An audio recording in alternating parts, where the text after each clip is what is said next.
Amrano. Taiwan.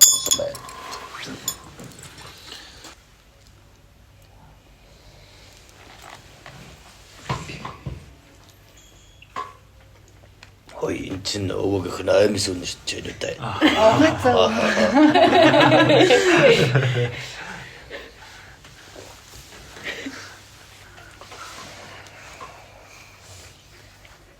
За.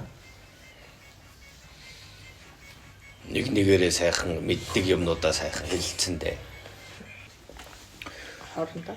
Ингэж хоорондоо сөргөлцөж, мэтгэлцэж байж л та нарын ухаан задран шүү дээ. Сэдвээр ярилцах уу? Сэжиж пэт үсрээдсэн шүү. Хитгэн харамын өмнө яшиг орлоо тэр чинь. Чиний талбар дээр орсон ч ах вэ? Чиний талбар дээр орсон ч ах вэ? Талбаргүй шүү. Талгүй өнцөггүй. Талбог борг. За.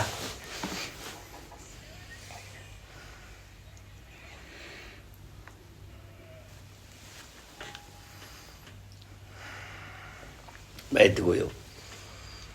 Өө би нэг сони юм талаар ярьж байгаа. За. Одоо би ингээд миний мэдхээр одоо орчлон ертөнцөл гэж хэлэх юм. Орчлон ертөнцийг нэг домдогмаа гэдэг хүүхэлдээтэй зөрлж ойлгодог байхгүй юу би. Тэг ингээд тэр хүүхэлдээ нь болохоор ингээд амар том гаднааны хүүхэлдээ ингээд харагдаж байгаа хүртэл ингээд задлаа дотор нь амар жижигхэн олон аяг адилхан хүүхэлдээнүүд байдаг. Тэгэд маш олон тийм адилхан хүүхэлдээнүүд жижигхнээсээ томороо ингээд өрөөстэй дотор ороод хураагдчихдаг. Тэр тоглоом хүүхэлдээнүүд амар хөөрхөн харагддаг. Тэгээд одоо энэ хүмүүс амьдарч байгаа энэ дэлхий чинь тэр доторх байгаа тэр хамгийн жижигхэн хүүхэлдээн гэж би ойлгоод байгаа байхгүй.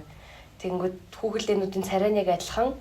Тэнгүүд одоо дэлхийгээс өөр оршин байдаг тиймэрхүү газрууд яг тийм адилхан мөртлөө арай том. Тэг ингээд илүү ухаантай болох тусмаа тэр дэлхий одоо тэр жижигхэн дондогмаагаасаа гараад ингээд том дондогмаануудтай ингээд танилцаад явдаг ч юм. Хоорондын тэр одоо дагаж мөрддөг дөрмөн адилхан нэг ингээд захиргаанд ор байдаг. Тийм болохоор адилхан царайтай гэж би тэгж зүрсэлж ирнэ ойлгодог. Тийм байх боломжтой. Энэ бүр ертөнцийн өвсөл дээрч тийм шүү дээ. Хамгийн жижигэн тийм, тэрний бүрхүүлэн тийм. Тэрнээс арай дөнгүүр нь бас том давхарга байж болно. Тийм биз. Магадгүй та нар хамгийн том давхарган дээр нь амьдарч байж болно шүү дээ. Харин ертөнцийг хуваагаад яваад байсан тийм давхарга техникээр хуваагдаж хамгийн гол хэсэг нь үлдэж болно гэсэн үг. Тэгвэл энийг бүр томруулж болно. Хүний ертөнц ба дээд тэнгэр түүнээс цаатах гэх мэтээр бас томруулж болох юм. Тэгэхээр энэ бүтэц бол боломжийн гэж үзэж байна. Тэр хүүхэлтэй амар хөөрхөн царайлаг шүү дээ. Тэгэл ингээ хүрхэр гоё. Гэртээ нэг тийм хүүхэлтэйтэй бол гэж бодоо л. Гахаан тоорож гахаа ээжтэй хөөрхөн л байлгүй дээ.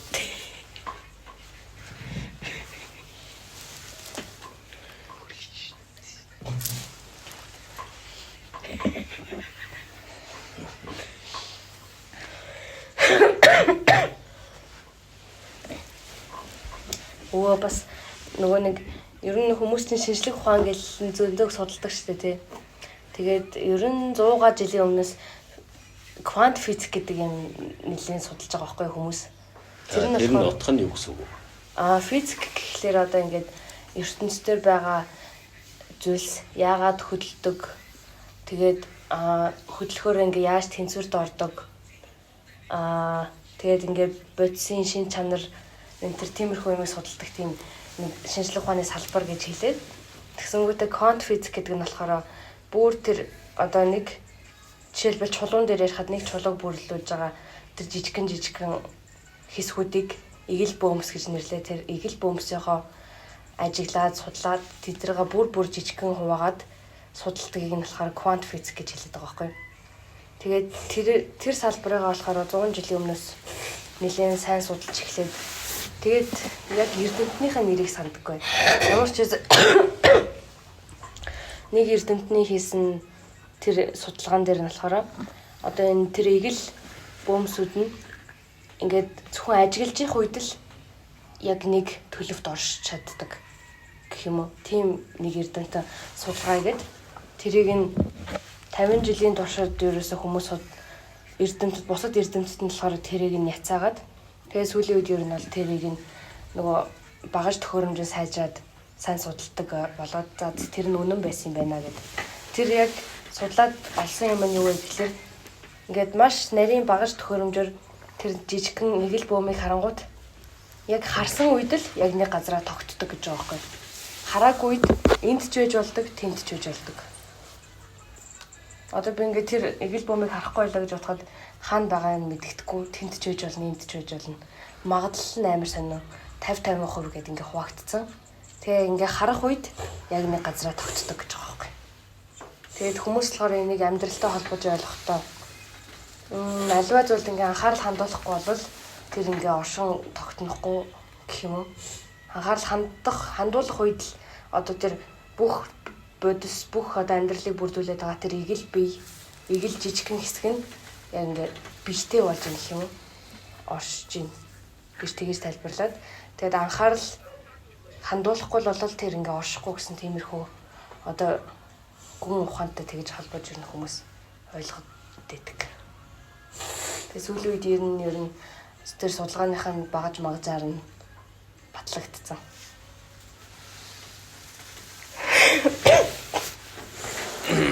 Хоосноос үүсч бий болж болох нэ гэсэн үг үү? Тийм баха.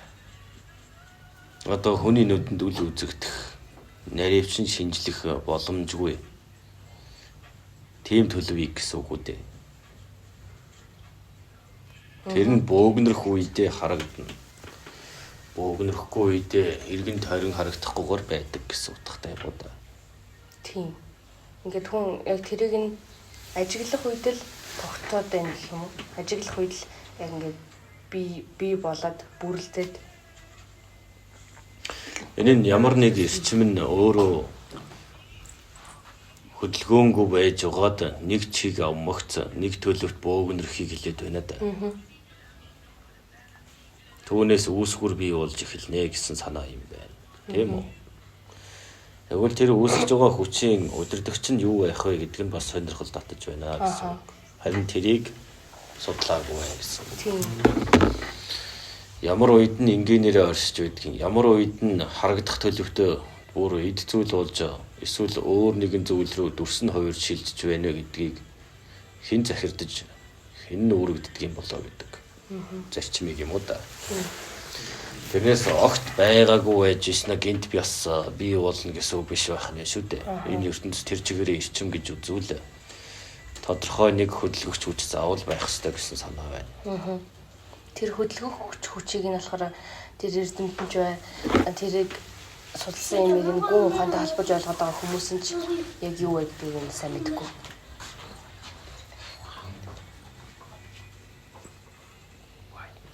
Тэгээд бас би жоохон байхаас ер нь манай гэр бүлийнхэн бүгд бурхны шишин шүтдэг байхгүй. Тэгээ ялангуяа манай нэг ихч. Тэгээл тэр ихчигээ дагаад ингээд сонсож байгаа юм хүмүүсийг нь хажууд нь сонсохоор нөгөө нэг одоо ламдран ч юм уу юм чи одоо бүх орчлын ертөнцийн чинь ингээд хоосноос өвсөн энэ амьдрал чинь хоосон гэл дандаа нэг хоосон гэдэг үгийг ашиглаж яриад тэгэхээр би за хоосон юм байна гэд ойлгоцсон явж исэн чинь нэг өдөр яг тийм шашин судалдаг тийм ихтэй арай шинжлэх ухаанч тийм хүний яриаг ингээд сонсч байсан чинь тэр хоосон гэдэг чинь одоо тэр эрчмийг л хэлээд байгаа маа гэж би тэгж л ойлгосон. Харин тэр ламнар нь яг жинхэнэ тэр хоосон гэдэг тэр гүн ухаанаа ярьдаг хүмүүс нь тэр чинь эрчим юм аа. Амьдрал чинь өөрөө эрчим юм аа гэж хэлэхгүй зүгээр л хоосон гэд баг тархитаад байгаа байхгүй. Бүх юм худлаа хурамч хоосон гэдэг маягаар. Тэгтэл нөгөө тэр талаас нь тайлбарлаж байгаа шинжлэх ухааныхын нь болохоор эрчим юм аа. Эрчим нь харин нүдэнд харагдахгүй болохоор хоосон гэж тайлбарлаад байгаамаа гэд. Тэгэхэд би өөрийгөө ямар тэнхийг ч ойлгосон тэр ламнар ямар сонин тайлбарладгийг ч ойлгосон. Энэ нь тийм учиртай шүү дээ. Орхимжтой болгон лам биш ээ гэсэн үг. Тэдэнд өөрсдийн судлах ухаан бас сахил хэмээх бий. Цээрлэх цээрч гэж бий. Тавхан цээрийн гин сахилтай нэгэн бол хоосон гэхээс хоосон гэдэг үгнийхээ ч учрыг мэдэхгүй байх. Тэгвэл энээс арай дээр олон цээр барьдаг. Одоо номын хүчийг одоо сурахын тулд зарим нэг байдлаар золиос төвчл гаргах. Тийм шин чанар мөн сурах ухааны альва чадварыг нэмэгдүүлэх ном судрыг ирж хайж судлах болж байдаг байна. Гэхдээ ямар сахил санваартай байна уу? Юу байдаг нь монголчуудад сонир биш юм да.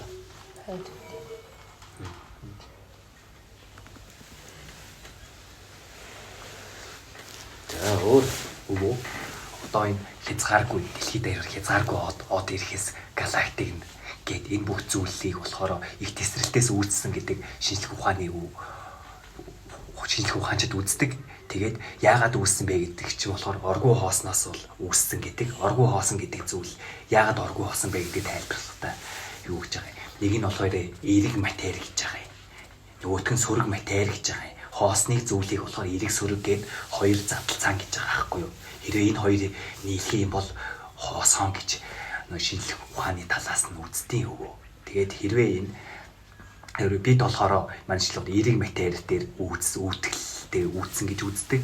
Хэрвээ бид энэ сөрөг матери гэдэг зүйлийн хамаачлалыг ойлгоод ирчих юм бол энэ хорвоо ертөнцийг хорыг үүссэн нууцыг тайлна гэж үздэг байхгүй юу. Энэ өвөө энэ шинжлэх ухаанчдын үзэж байгаа бодол санаа та онгодын хувьд өвөө хэрхэн дүгнэж үзэх вэ?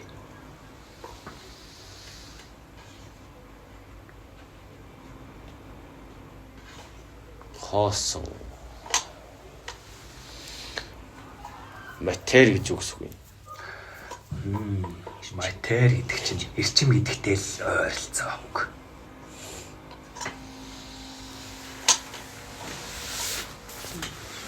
Тэгэхээр өөрөө тэр зүйл эрчим зүгээр өөрөө эргэлдэж байгаа л бий болдгоо гэсэн санааг л өвөн хэлээд байгаа. Оргуу байж байгаа л гинтхэн биш. Маш удаан нийлэх, нааш нь цааш нь нэгтгэх гэдэг маш их эрчмийг зарцуулж байж энэ ертөнц үүссэн байж таарна. Тэгэхээр энийг бас шууд нэг утгаар ойлгуулна гэвэл нэлээ юм болно. Тэгэхээр эрчим үүсд юм уу? Анхнаасаа эсвэл зүгээр байж идэм үү? Эрчмээр хэллээ шүү дээ. Нэг нь бол сөрөг байдаг юм байна, нэг нь эерэг байдаг юм байна гэж. Тэгвэл энэ ертөнц бол тэр чигээрээ сөрөг их юм. Харин одод илгээгдэж ийш тийш ичнэр тараагдсанаар эерэг сөрөг хоёр сүлэлдэж бие үүссэн гэсэн санааг хэлж байгаа.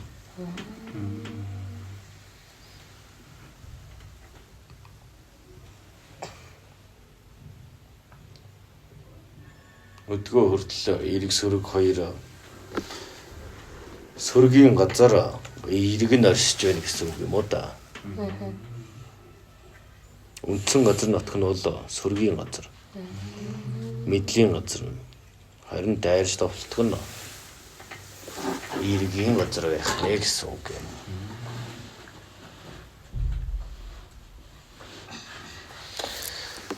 Тиймээс энэ хоёр хүч яадаг вэ гэхээр нэг нэгнтэйгээ өргөс тэмцэлдэх тоолонд энэ дундаас бие үүсдэг байх нэ гэсэн санаа. Хоёр талын эрчмээс мөргөлдөж байна. Хоёр туйлаас. Цохиж нийллээ. Энэ хоёр нэг нэгнээ дийлэхгүй байгаа. Харин энэ хоёр эрчмийн цохилтоор бие үүсэх боломжтой. Юу ч үдэгдэж болно шүү дээ.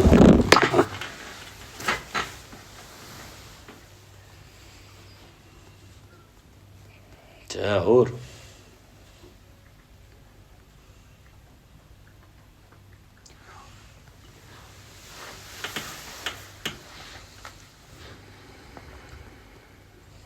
Өөд ингээд маш олон тооны од тэгээд однуудаа дагаад ингээд гариг иргэсүүд эргэлдэж байгаа шүү дээ тий. Ингээд авших хөдөлгөөнөөр тэгвэл тэр олон ингээд эргэлдэж байгаа од гариг иргэсийн дунд нь ингээд нэг хар нөх гэдэг маш их жинтэй тийм татах сорох тийм чанартай нэг тийм юм байна гэж байгаа байхгүй. Тэрэн рүү орсон ингээд тэр од гариг иргэсч байна уу юу байна уу? Тэр нэг өөртөө сороод авчдаг. Тэгээд байхгүй болгочдөг. Нөгөө нэг юу гэдэг штэ. Тийм нэг гурвалжин гэдэг штэ. Тийш нэг онгоц монгоц дэлхийд Берлиний гурвалж. Тэрүүнтэй адилхан. Тийм. Бүр ингээд том одоо тэр гариг иргэсийн тэр тийм бастай системийн донд тийм нэг сордог. Жишээ нь манай сүүн замын галактик гэдэг оддын бөөгнөрл донд маш том хар нөх байгаа гэж байгаа байхгүй. Тэрийг болохоор одод байна уу, нар байна уу? Өөртөө бүгдийг залгиж авдаг гэж байгаа байхгүй юу?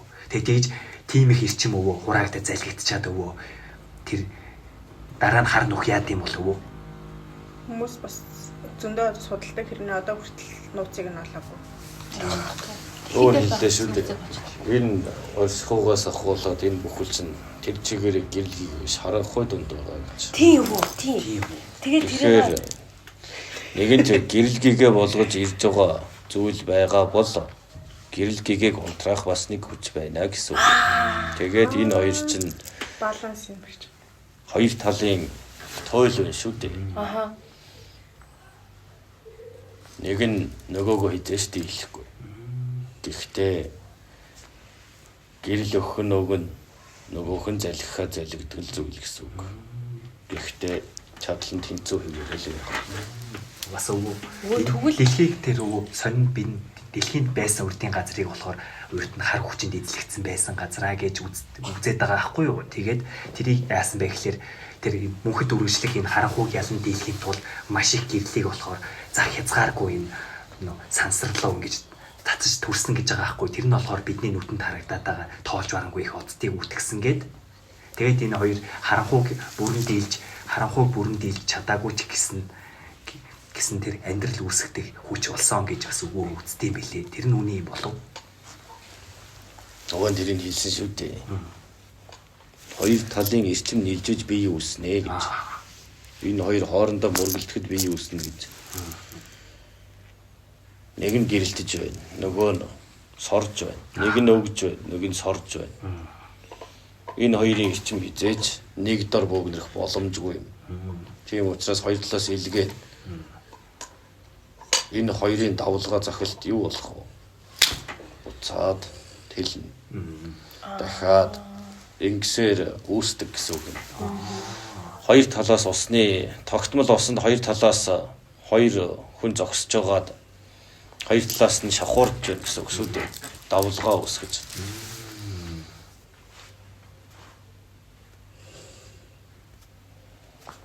Тэгвэл одоо энэ газар чинь ингээд эзэмшилтэй тэр нь болохоор тэр сүргийнхэн эзэмшлийн газар юм шүү дээ.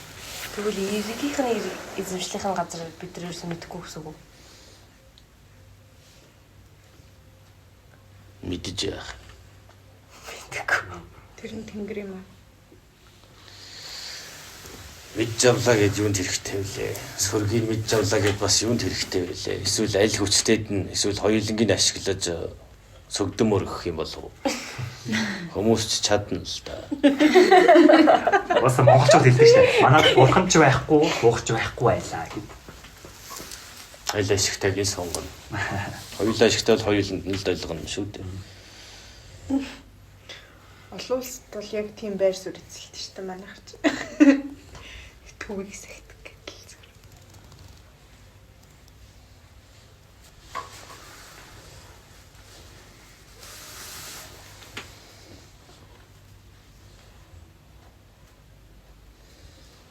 Дахиад сайн судлаад байвал хариулт нь гараад ирнэ.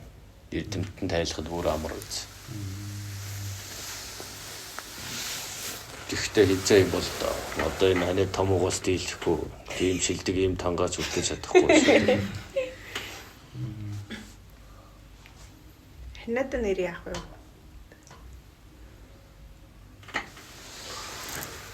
Энэ бол бас л хараал мэт зүйл. Энэ зүйл нь хүнийг дотроос нь иддэг. Имлэхгүй байсан ч үү? Нийт олноор нэг сонин зүйл тусцсан байгаа шүү дээ. Энэ нь дотроос нь өөр өөрсдийг дор бүрт нь хуваарлаж идэнэ гэсэн үг юм. Тэгэхээр хараалаас өөрчлөх байх нэ дээ. Жатах хийн гэдэг бол тухайн үндсэн эрчмийг дарангуйлж хамаг холбоос юм хааж байж жатах нь хүрээлж авахыг хэлж байгаа шүү дээ. Тэгээд дотроос нь идэж. Тэгээ яг савангийн хөөс шиг гэж хэлээд байт. Тийм байна. Тийм биш дээ. Үүглээд ингээд Үндсэн одоо агаар нар сайлах тэр болгоны эрчмээс чинь бүрж тойрог үүсэх нь шүү дээ. Ингэснээр хүн өөрөө үндсэн эрчимтэйгээ холбогдож чадахгүй доголдно. Тэгээд дотоод эрчмээ шахах үе тэр нь сорогдож дуусч одоо тамирддаг байх.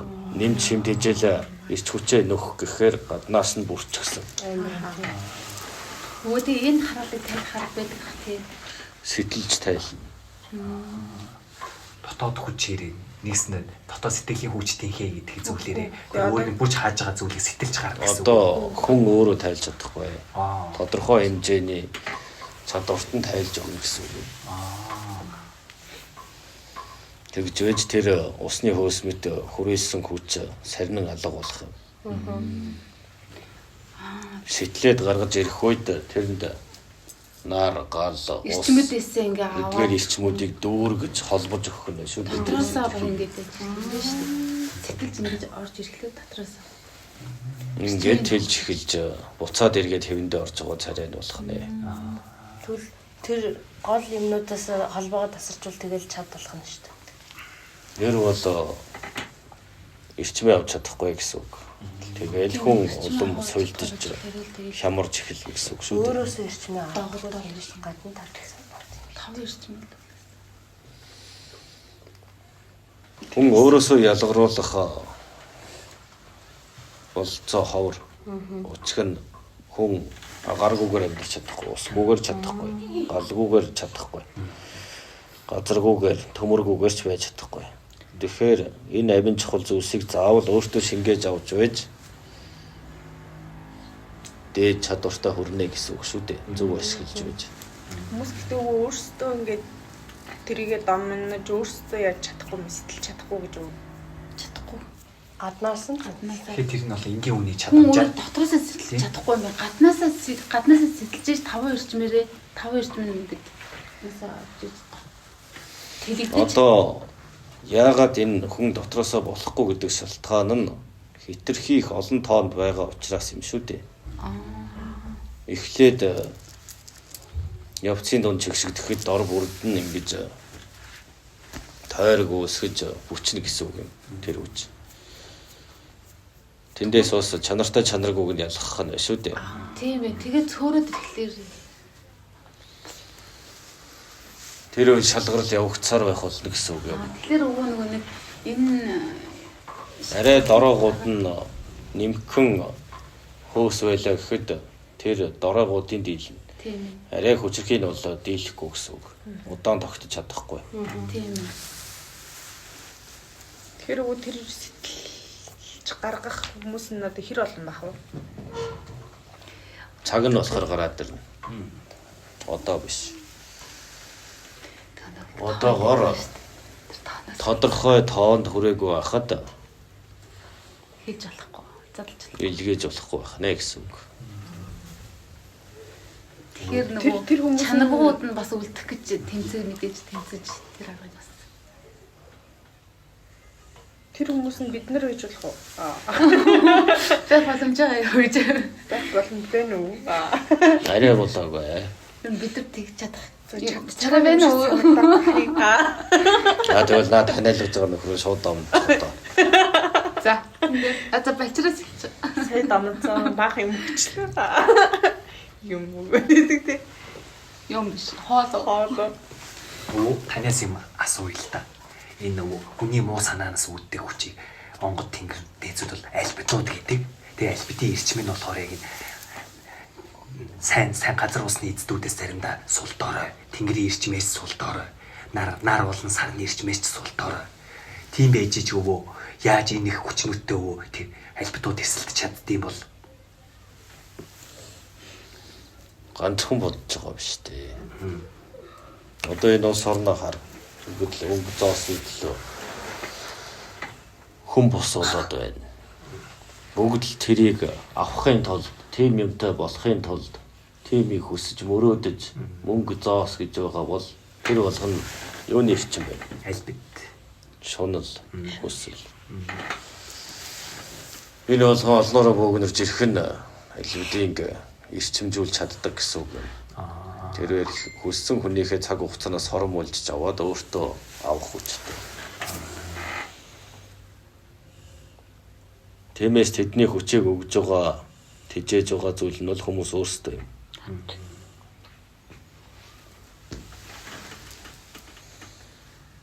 Яа. Түрүү нөгөө эрэг сүрэг гэдээ ярьсан шүү дээ. Тэр хоёр ингээ хоорондоо нөгөө хүчин тэмцээн юм чинь хоорондоо ингээл байнга тэмцэлдэж байгаа юм байна. Тэгээд тэр хоёр байнга тэмцэлдэж байгаа юм чинь дундаас нь амьдрал үүссээр л ах хэвээр биш үү?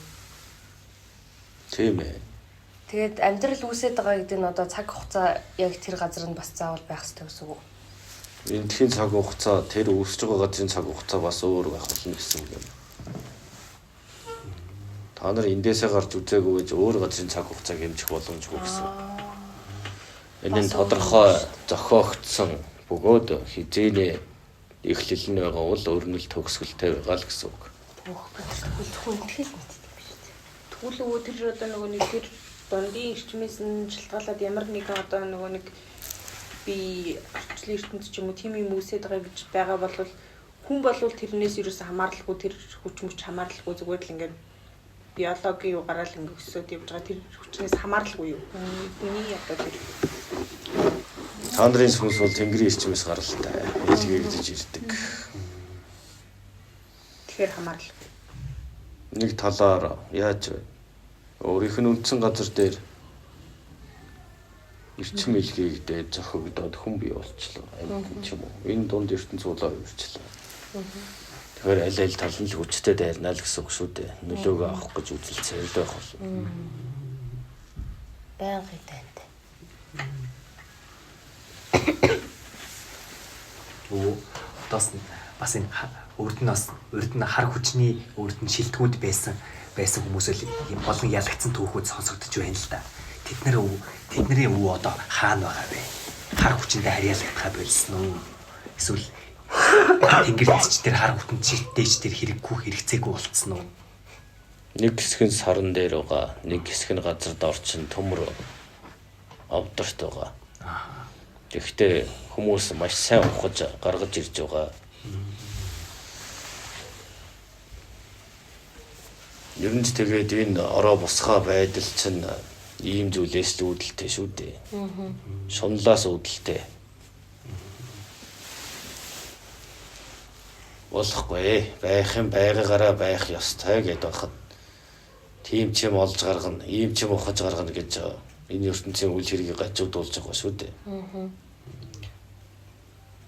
Тийм учраас нэхэл төлөөсийн заавал төлөөл гэж он амьтдаарч устдад сүйдсэн ирэх юм зөрчигдсөн тэдгээр та нартай зэрэгцэн амьдрах болгоны гомдол маш их байдаг. Эднийг тодорхой хэмжээнд нь болтол хядаад өгөөч гэж зарга мэдүүлдэг ялбод. Хамгийн ихний гиндүүлэх алба бол энэ тарилга юм шүү дээ. Тодорхой тоонд барих юм тулд талаас илүү нь хийлгсэн.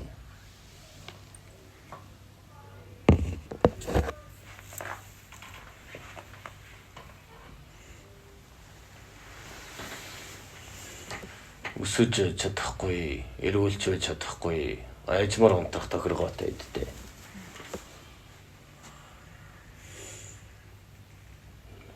Анзаарахдахгүйгээр ч аваа явах чадaltaй гэсэн үг юм. Өдгөө бол хүмүүс шүүл тийм өгж байгаа л гэж байгаа боловч бас л арайч бас ширүүн шүүгээд байгаа юм биш вэ?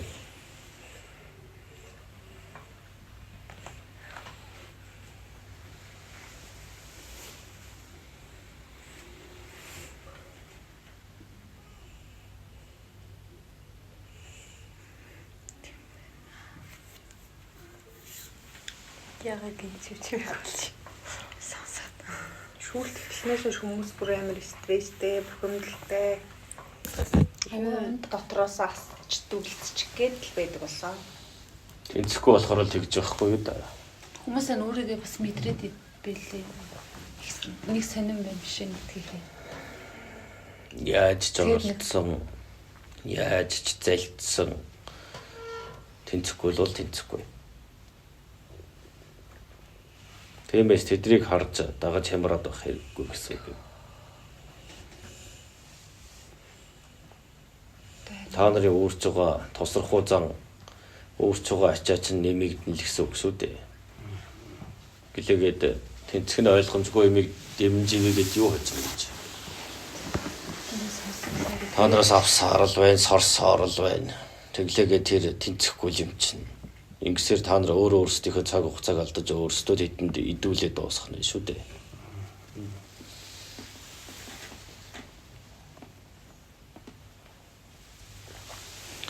Сүнсийн илгээлээгээд сонголт ухааны ямар өгсөн биш дээ.